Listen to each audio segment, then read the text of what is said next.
Hello there everyone, and how are you guys today? Well, it is I, maybe Crone, and I am here to talk more about astrology. It is going to be a two-parter today because we are going to be covering the 12 zodiac signs. Ooh, we all know about that because we know about our sun sign, right? So, in this video we're going to talk a little bit about the history because I have to brief you guys on what astrology is, how did it come about, and why are we here today studying astrology, you know? So let's get started. And I have some cards that I am going to be reading from today as well. So that's going to be fun. Okay.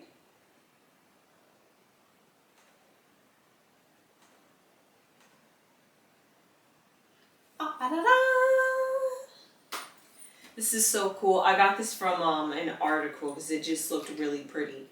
So, what is astrology? Well, by definition, astrology is the study of the movement of the planets and how they affect life on Earth. Whether that's planets, whether that's plants, whether that's humans, whether that's government, whether it's about predicting what's going to happen in like somebody's future or the future of the Earth. Like significant catastrophic events have been timed to astrology events as well. Like the timing of the dinosaurs had to do something with some kind of transit that it's so that's what astrology can do. And as I said, it is an ancient technique that has been growing with humans. As humans evolved, astrology evolved. And that's because the more we learn about the planets, the more we can apply to the planets and how that applies to us. The more we learn about humans, the more we can have these planets have more humanistic characteristics and therefore relate to us more. So, that's a little bit of information about astrology. So, why is astrology important? Like, why do we need to know about astrology in today's age and time?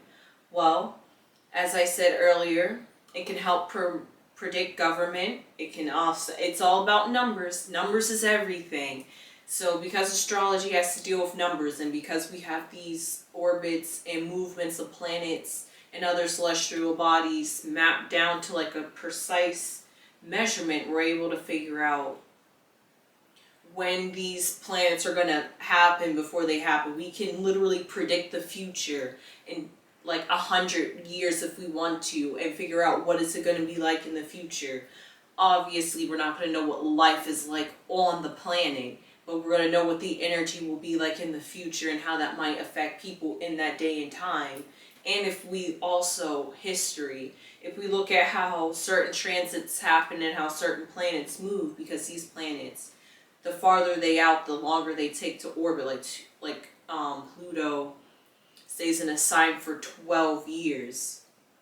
So these are like really long times. So if you track what's going on in the transits and how they're moving throughout the years and generations, you can then maybe get a more accurate depiction on what the certain topic you want to learn about. That's how you're able to track how you progress through life and maybe how certain events are going to affect your health in the future if you're able to look through and decipher the planets and the information. It's really the more you know, the more you're able to decipher your birth chart or a natal chart and use it to predict life, predict events, predict or like see when something's coming. Just, hey, what is it going to be like when this lunar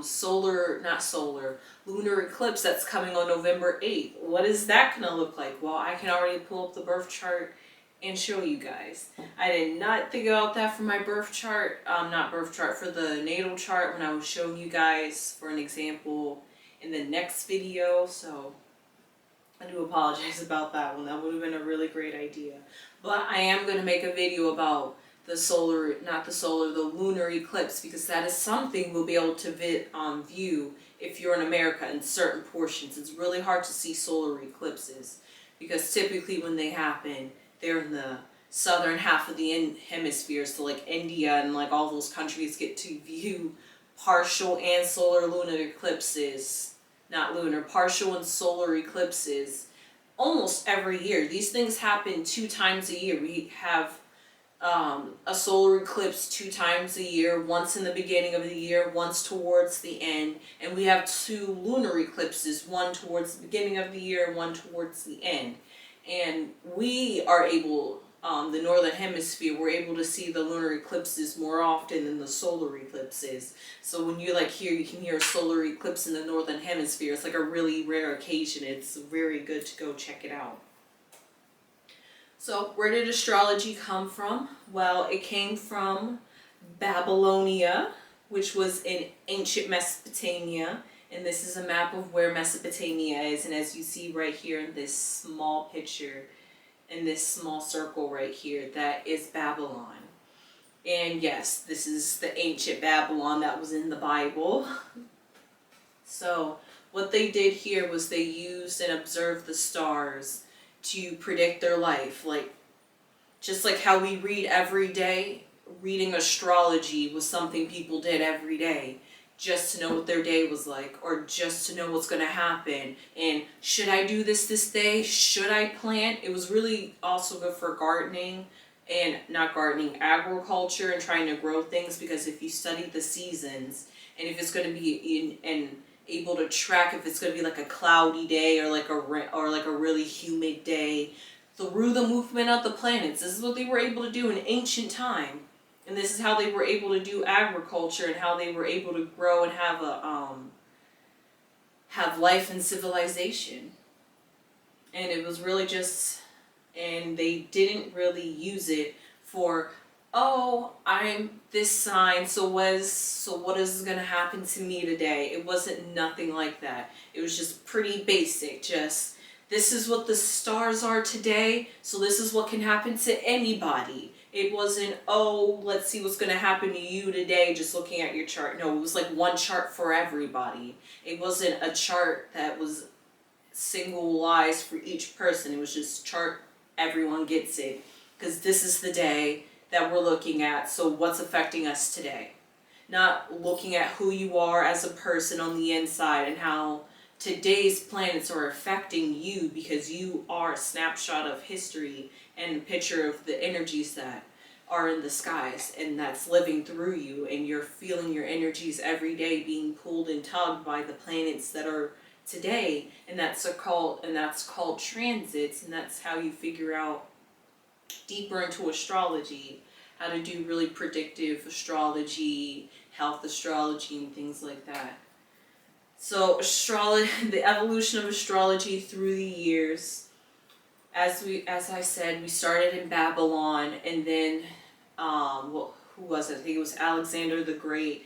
He was taken over, and then now Greece got the information for Babylon, and that's when they added their Greek mythology. But then Egypt took over Greece, and then now Egypt adds their Egyptian glyphics, because they were all about symbols, so they added the hieroglyphics and symbols for planets and stars, because they were all about etching stuff in stone. And with Rome add Roman mythology, so there's 2 types of mythology depending on where you want to look, and it differs, but they're still coinciding in the same. Rome just didn't want to use Greek mythology, so Rome's just like, we're just going to use the name of our gods and replace the Greek names. That's really what it is. And then it just spread out from Europe and from all other places, and now, hey, it's here in America. That's how it evolved over the years. This is like centuries. We're talking about from the 5th century to today, which is the 21st century, moving on to the 22nd century. So the Middle Ages had the mythological creatures, because that was in the 9th BC. That's when Greek started adding mythology into astrology. And then in the Renaissance, it was about revamping information that was already there.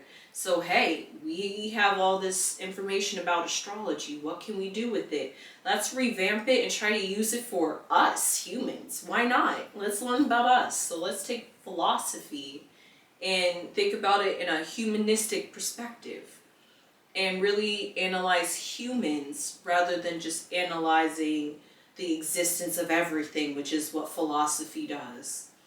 Then we had the Age of Enlightenment, which followed after the scientific revolution. So this is where they were just strictly, okay, forget humans, let's just strictly stick to science. And we're going to focus more on the philosophical side of why do these planets move? How do they affect us? But not directly, but like as a population. And what is the psychology?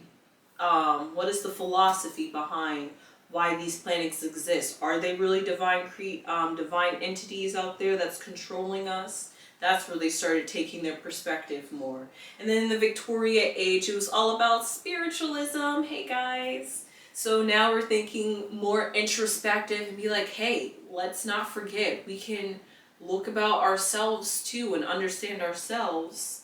And that led to contemporary, which is what we're currently doing today, except now we're adding psychology and trying to understand how the planets affect the human body physiologically, like how your body functions, and psychologically with how your brain functions.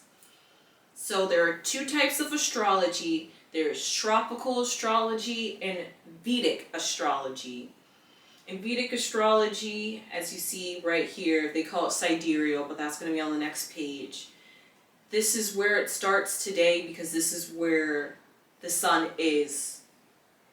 When it's a new year, this is where the sun is going to be at the start of Aries because of how the earth has shifted its tilt slightly over the years.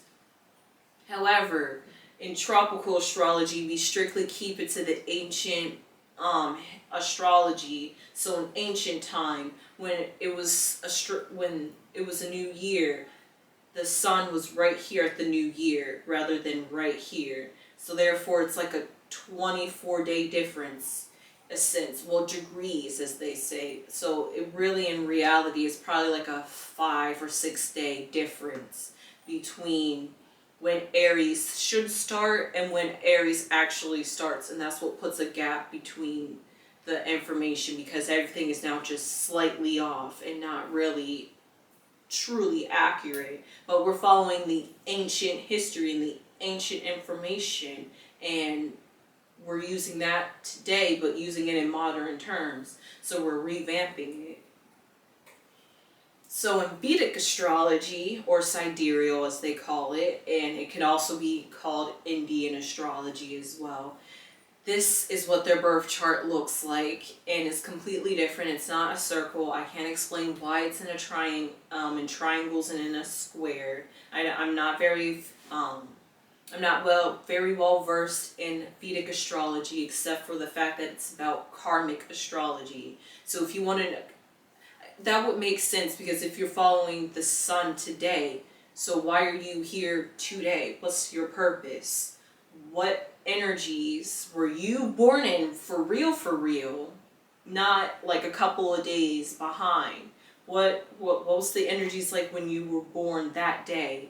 And it could be slightly different in that it could be more real, it could be more personal and fit to you more truly than tropical astrology. However, they're both accurate and they both can relate to you. So it could be a good way to see two perspectives. Like if you want to go to a Vedic astrologer and see how they deal with your karmic and your soul and your purpose for existence on life on Earth. But you can do that in tropical, but it's less gritty and less serious. I mean, it's all serious, but it's less gritty and gloom and doom like that. Unless you just have a really difficult birth chart, and that means you have a lot to work out in this life. So astrology and astronomy go hand in hand. So astronomy is studying how the universe works, so how everything moves in the universe, the stars, the planets, the galaxies, and how do they function. But in astrology, we take how those planets move and figure out how that makes us humans function. And because of that distinction, they say astrology is not science and is more of a pseudoscience or a fake science like Scientology. That's not a real science. Even though it has science in it, it's a religion, and they say that they're based on science even though they're not. But astrology is based off of science because it's based off of astronomy, but they just don't want to acknowledge that astrology is a part of astronomy because science wants to keep science and keep philosophy, psychology, and all that esoteric stuff away from the science. We don't need that. Don't mix that up. But astrology in reality is a science. So if you don't know how to look up your birth chart, you can find it on your birth certificate. And your birth certificate tells you about your weight too, if you're just curious about that too. If you was an underweight baby, an overweight baby, or an average weight baby, I don't know. And this is what the 3 important things you want to know, because this is what it's going to ask you on any website you go to. When you were born, what day you were born, and where were you born. And I put this specifically so that way you don't have to put your hospital. You could just say this was the county and state I lived in. So we're moving on to the zodiac signs. So the zodiac signs, as I was talking about, are based on tropical astrology. And there's 12 zodiac signs to follow the 12 months that we have in a year. And these 12 zodiac signs are corresponding to 12 houses, which I will talk about more in detail in another video. And these zodiac signs are based off of constellations. These are stars that are physically in the sky, science, physically in the sky, and we're just yeah, you look like this shape. And we give you an animal or something to represent that, and then give it human characteristics. So it's almost like I forget the name where you give human characteristics to animals, like anthropomorphize, essentially. And how do we know that these 12 zodiac signs are there? Because following the sun's path year after year after year, these 12 signs happen to be in the same place, in the same time of the year, for 12 months. And they're just those must be the 12 months that we go through. And these are the zodiac signs that we pass in a year. And this is what encompasses and affects Earth every day. Because our sun, our light, our energy source are passing through these 12 zodiac signs. So we're going to start with Aries. Aries is a fire sign. And it starts spring, that's why it's cardinal. And its planet that rules it is Mars. And its animal is a ram. And it's the first house. So here are the cards I told you guys I was going to be reading from. I'm going to read you both the planet and the zodiac sign. Aries. It's the first sign of the zodiac sign. Symbolized as a ram, Aries are action-oriented and ready to go. This feisty fire sign connects us with the world through a courageous zeal, and drive for success.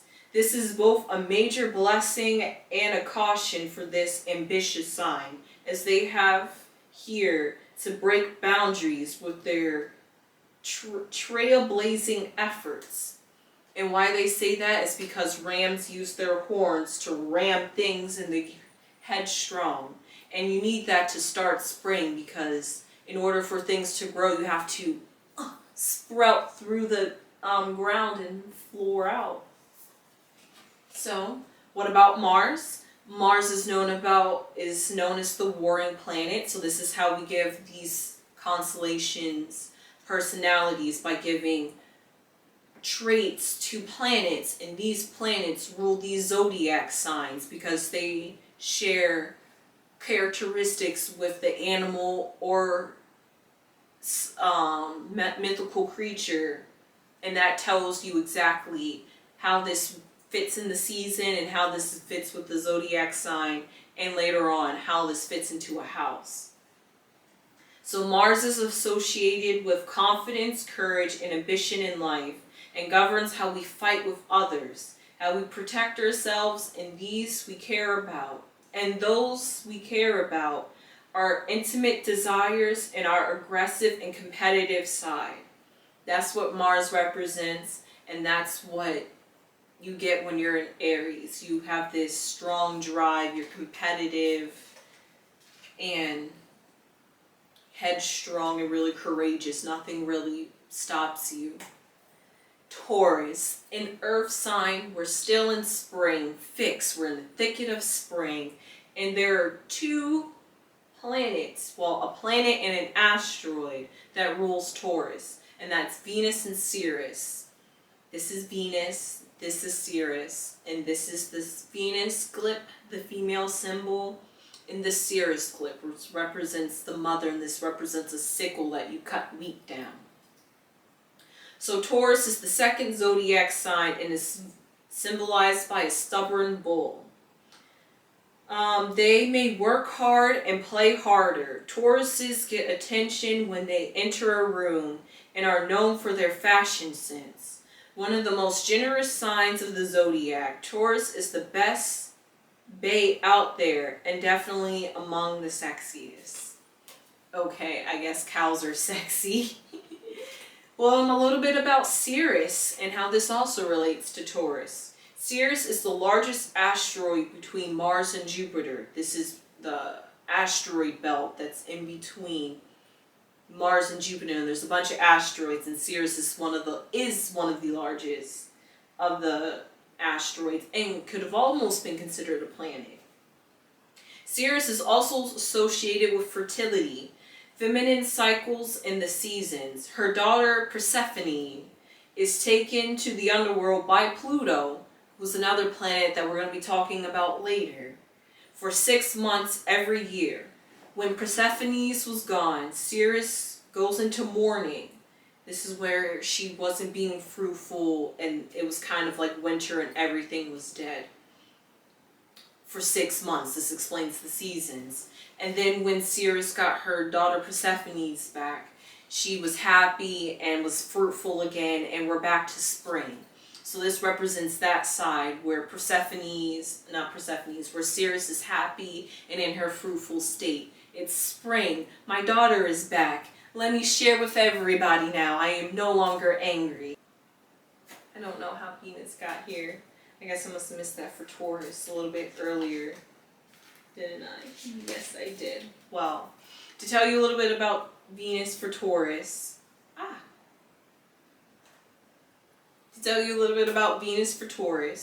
Venus represents our romantic inclinations and pleasures. On a bad day, Venus can become jealous when not given enough attention, often resorting to passive acts to try to gain dominance over a situation. A bull. that gives you a good example about how not to mess with a bull. So next we have Gemini, who represents the twins. Literally twins, like human twins. Not an animal. Why? It's weird. There's a couple of them in the zodiac sign that are not animals. And Gemini represents the last of spring, so it's mutable, and its planet is Mercury, and it rules the 3rd house. So Gemini are chatty. This is represented by Mercury. Also, as you will see a little bit later. Geminis are the chatty social butterfly of the zodiac sign. They are amazing friends and tell the most captivating and hilarious stories. Geminis are playful, affectionate, and curious, but they can also be thoughtful and serious, the duality to the twins, thanks to their dual nature. So, what does Mercury represent? Mercury represents expression and communication. And that's why when they say Mercury goes retrograde every 4 years, every 4 times a year, this is when Mercury goes retrograde. It acts different, and communication is kind of all wacky because it's in retrograde. It looks like it's going backwards when in reality it's going forward. So therefore you're mixed up, jumbled up, confused. Let's see. Known for being analytical and curious, it can help us better understand our own thoughts so that we can gain clarity in all situations and relationships.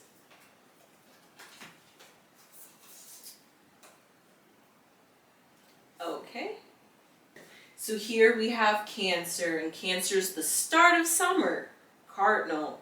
And it's a water sign and it's ruled by the moon, and it's the 4th house. Cancer is symbolized by the crab, which seeks shelter in its own shell. Cancers feel the most supportive in the comforts of its own home. They are also extremely loyal and protective of those they care about, so much so that it can be hard to pull them away from their own loved ones. And the moon is tugged to the earth and is always following the earth and shielding the earth from oncoming asteroids. So that's why the moon represents Cancer. So the moon represents our emotions. It's the part of ourselves that we cannot express but feel intuitively on a deep level. Traditionally, the moon represents our relationships with our mother and the way we nurture others, as well as where and how we feel safe within relationships and relationships with others, and feel safe within ourselves. Going on to the 5th zodiac sign, because we're in the 5th house now. We have Leo, who is a fire sign. We're still in summer, but we're in the thickets of summer, fixed. And it is ruled by a sun, the bearer of life, the sun, yes, radiate on us.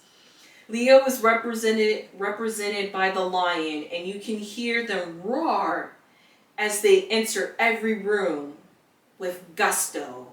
Bam! Fierce Leo is one of the most loyal signs, but do not cross these feisty lions. Roar! And actually, this right here is a male lion, and they are the ones that lounge around, and it's the female lioness that goes out and hunts and gets and feeds for the man. They will let you know who's boss in a quick second. Clear on what they want. Lions have zero fear of going for what they want when they set their eyes on it. Oh yeah. And last of the 6 zodiac signs I'm going to be covering in this video, we are halfway through the year now. We're now at the end of summer, which means we're mutable, and Virgo is an earth sign, and we're in the 6th house. So, Virgo is again ruled by Mercury. Where is Mercury? I will reread Mercury for you guys. Some planets are ruled by double planets, and that's why I'm going to be shuffling through a bit of cards, but that is okay.